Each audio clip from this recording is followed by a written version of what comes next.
बिस्मिल्लाहिर्रहमानिर्रहीम। अस्सलाम वालेकुम माय डियर स्टूडेंट्स। मैं हूं मोहम्मद अखलाक फ़िरोज़ फ्रॉम चैनल फ़िज़िक्स की दुनिया। आज के इस लेक्चर में हम बात करेंगे गाज़ीज़ लॉ की थर्ड एप्लीकेशन पे, जो है electric field intensity between two oppositely charge plates. आज के इस लेक्चर में हम दो ऑपोजिटली चार्ज जिस प्लेट्स हैं उनके दरमियान हमने इलेक्ट्रिक फील्ड इंटेंसिटी ई जो है वो फाइंड आउट करना है, कैलकुलेट करना है। ये पॉजिटिव चार्ज प्लेट है, इसकी इनर सरफेस पे पॉजिटिव चार्जेस जो हैं वो डिस्ट्रीब्यूट है, और ये नेगेटिव चार्ज प्लेट है जिसकी इनर सरफेस पे नेगेटिव चार्जेस हैं वो डिस्ट्रीब्यूट है। और इन दोनों प्लेट्स के दरमियान फ्री स्पेस है, वैक्यूम है, कोई मटेरियल नहीं है। और ये दोनों प्लेट्स जो हैं वो इन्फिनाइट एक्सटेंट पे हैं, मतलब बहुत ज़्यादा लेंथ में है, इनके ऊपर बहुत ज़्यादा चार्जेस जो हैं वो डिस्ट्रीब्यूट है, और उनका कुछ हिस्सा जो है हमने वो हम यहाँ पर दिखाया हुआ है।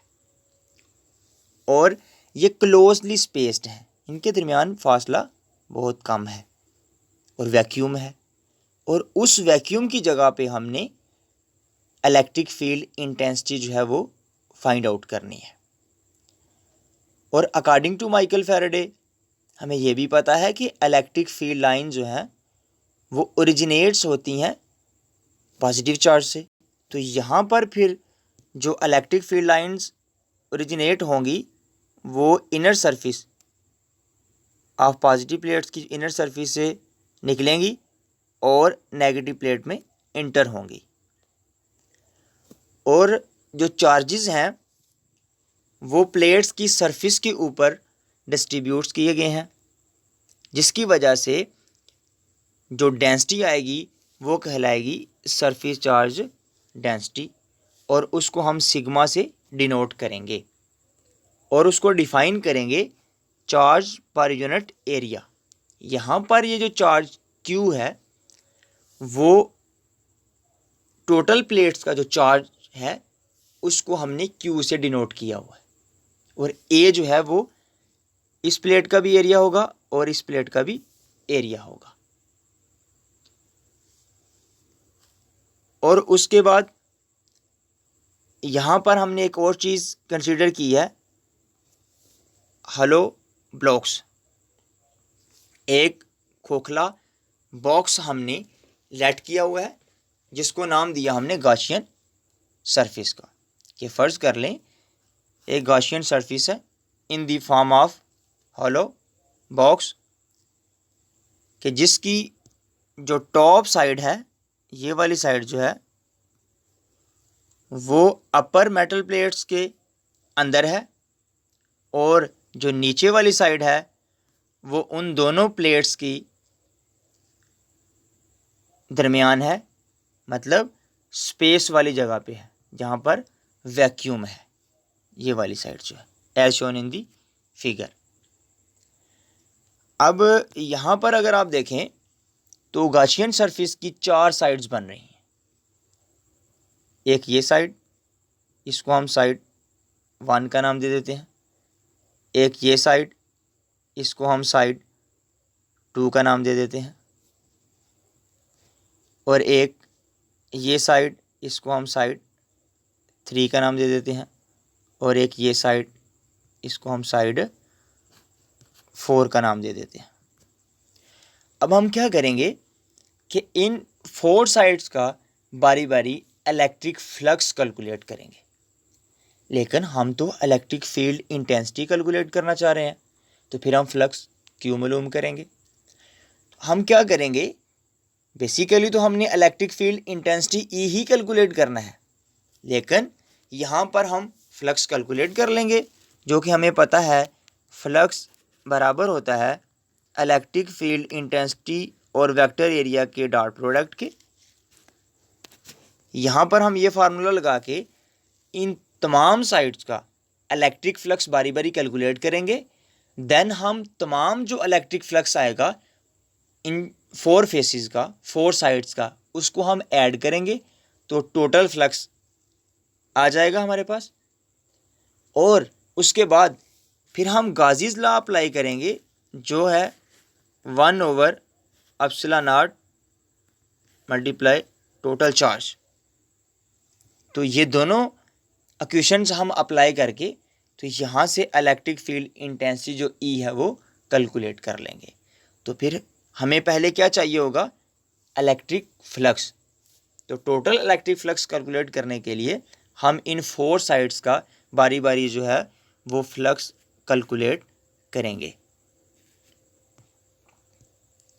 चले आए, हम इस साइड के लिए जो इलेक्ट्रिक फ्लक्स है वो कैलकुलेट कर लेते हैं, जिसको हम नाम देंगे φ1 का।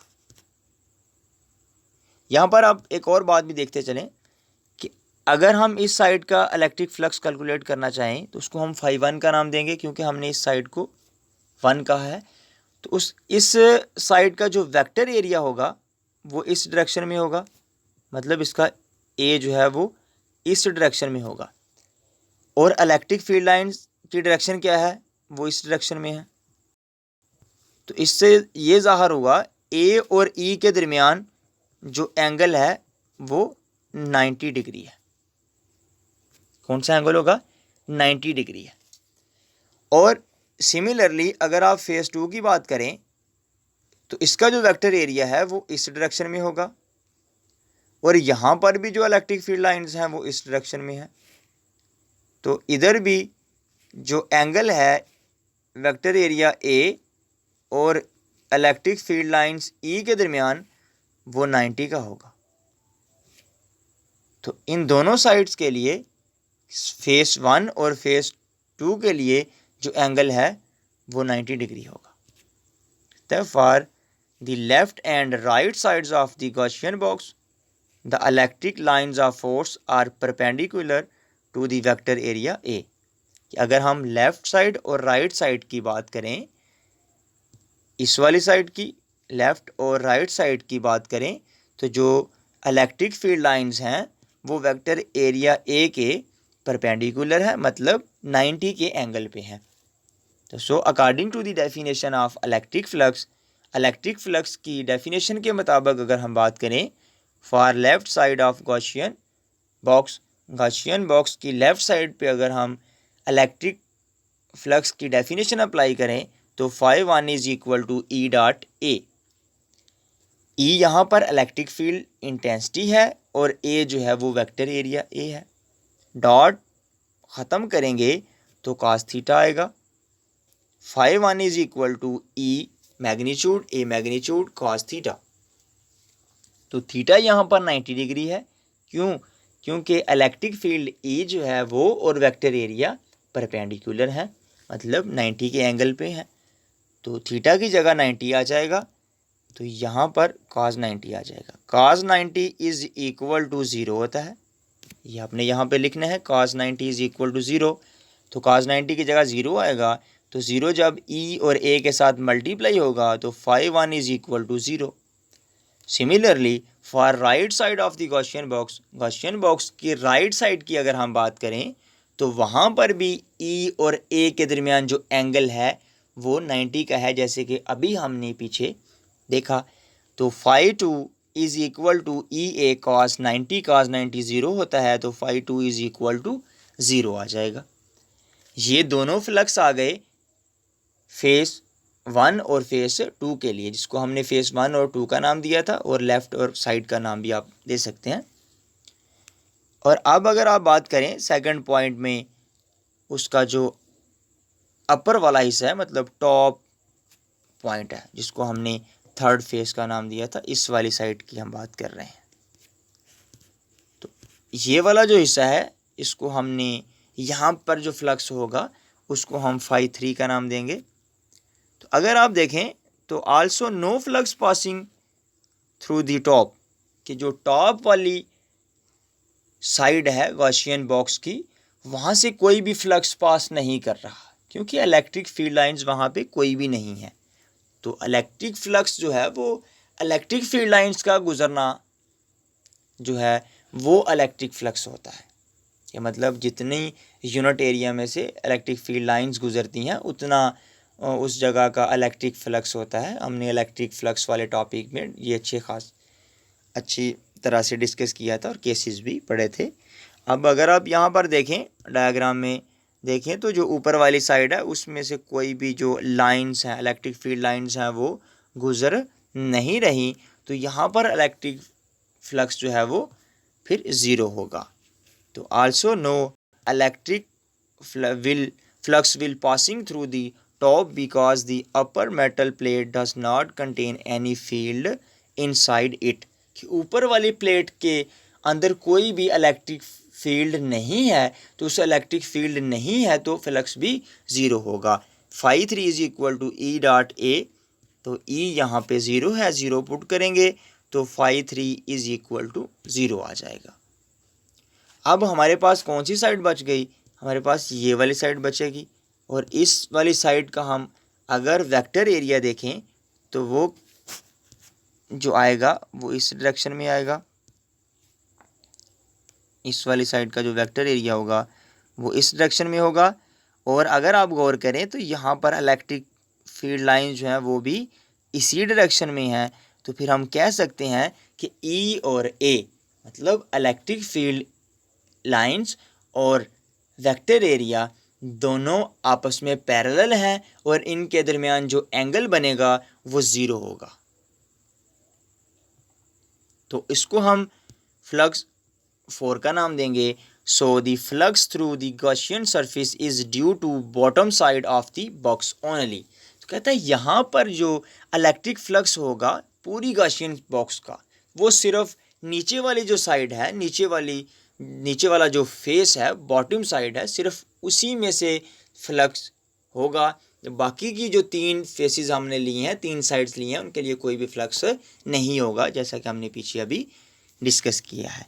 तो इस वाली साइड के लिए जो फ्लक्स आएगा उसको हम 5/4 का नाम देंगे, is equal to E dot A, dot ख़त्म करेंगे cos थीटा आएगा।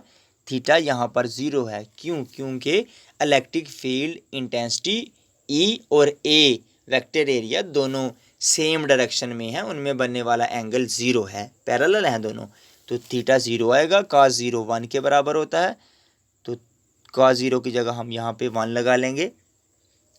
बाकी वाली टर्म्स एज इट इज़ आ जाएंगी, तो 5/4 is equal to E A आ जाएगा। Hence total flux is phi E is equal to phi 1 plus phi 2 plus phi 3 plus phi 4। Phi 1 is equal to zero था, इसके लिए इसकी जगह पे ज़ीरो आ जाएगा, फाई 2 की जगह भी ज़ीरो, फाई 3 की जगह पे भी ज़ीरो। ये क्यों ज़ीरो है, पीछे हमने इनके बारे में काफ़ी चर्चा किया है। और फाई 4 की जगह पे ई ए आ जाएगा, जो हमने अभी इधर कैलकुलेट किया है। तो जब हम इन 4 टर्म्स को ऐड करेंगे तो phi E is equal to E A के बराबर आ जाएगा, इक्वेशन नंबर 1 आ जाएगी। According to Gauss's law apply करेंगे। गाजीज लॉ के मुताबिक phi E is equal to 1/ε0 multiply Q. और हमने ये भी देखा according to the surface charge density sigma is equal to Q/A। तो यहाँ से अगर हम Q निकालना चाहें तो A इधर आके मल्टीप्लाई हो जाएगा, तो जो हमारे पास इक्वेशन बन जाएगी वो आ जाएगी Q is equal to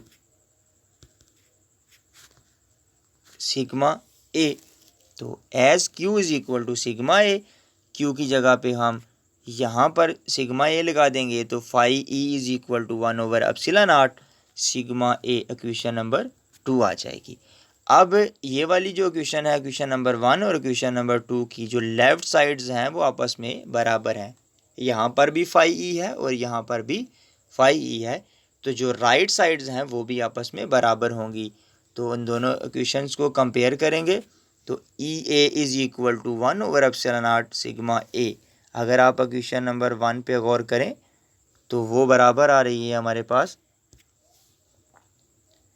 phi E is equal to E A, और जो इक्वेशन नंबर 2 आ रही है वो आ रही है 1/ε0 सिग्मा ए। तो हम इन दोनों इक्वेशंस को कंपेयर कर लेंगे, ये साइड आपस में बराबर है तो ये वाली भी बराबर होंगी, तो देन हमें ये हासिल हो जाएगा। यहाँ पर ए और ए यहाँ से कैंसिल आउट हो जाएगा और जो बाकी बचेगा E is equal to sigma over epsilon naught. ये आ गई हमारे पास मैग्नीट्यूड इलेक्ट्रिक फील्ड इंटेंसिटी की। लेकिन इलेक्ट्रिक फील्ड इंटेंसिटी जो है, जिसको हम इलेक्ट्रिक फील्ड स्ट्रेंथ भी बोलते हैं, वो एक वेक्टर क्वांटिटी है। जब हमने इसका टॉपिक पढ़ा था तो हमने कहा था कि दिस इज़ वेक्टर क्वांटिटी। तो ये तो इसकी मैग्नीट्यूड आई है, तो वेक्टर क्वांटिटी की दोनों चीज़ें होती हैं, मैग्नीट्यूड भी होती है और डायरेक्शन भी होती है। तो इसीलिए कहते हैं इन वेक्टर फॉर्म में अगर हम इसको लिखना चाहें तो वो आएगा ई के ऊपर एरो लगाएंगे is equal to sigma over epsilon naught और आर यूनिट वेक्टर। यहाँ पर ये जो आर है वो यूनिट वेक्टर है directed from the positive to negative plate. तो उम्मीद करता हूँ कि आप लोगों को आज के लेक्चर की समझ आई होगी। मिलते हैं नेक्स्ट लेक्चर में, तब तक के लिए अपना ख्याल रखिएगा। अल्लाह हाफिज़। और अगर आप लोगों ने अभी तक हमारा चैनल सब्सक्राइब नहीं किया तो इसको जल्दी से सब्सक्राइब कर लें और बेल आइकन को लाजमी प्रेस कर दीजिएगा ताकि नई आने वाली वीडियो जो है वो आपको आसानी से मिल सके।